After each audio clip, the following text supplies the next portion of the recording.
Customer তো খালি অভিযোগ দিতে গ্যাসের দাম কমছে 1500 টাকা, 1550 টাকা। ওনার তো আর বুঝে না, একটা কথা বুঝুন না, একবার এক রেট দেয় তখন কাস্টমারের অভিযোগ তো মনে করেন কষে কিছু ভোক্তা তো অভিযোগ থাকবেই। যেমন আমরা ডিলারতে কিনে নিই যেমন 1600 টাকা, আমরা বিক্রি তো 50 টাকা বেশি, কিন্তু সরকার তো রেট দিচ্ছে 1598 খুচরা মূল্য, আর ডিলারে আমাদের কাছ থেকে বেশি নিতেছে।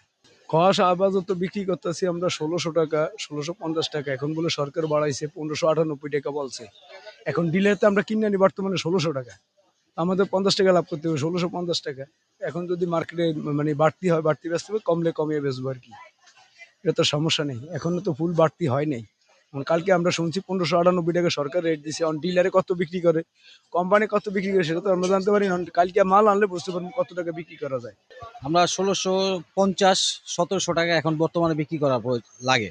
ডিলারে 1610 টাকা রেট ওনারা আমাদের কাছে দেয়। তারপরে গাড়ি ভাড়া লাগে, দেখা যায় 15টা মাল আনতে গেলে একটা ভ্যান লাগে, ভ্যান আনতে গেলে 250 থেকে 300 টাকা ভাড়া লাগে।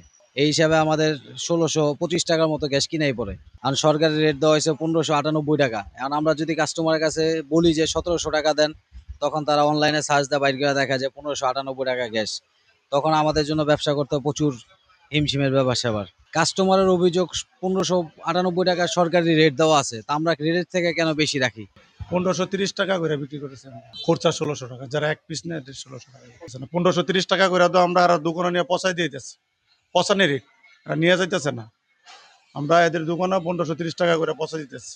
আজকে তো 1650 টাকা করে নিচ্ছি ভাইয়া।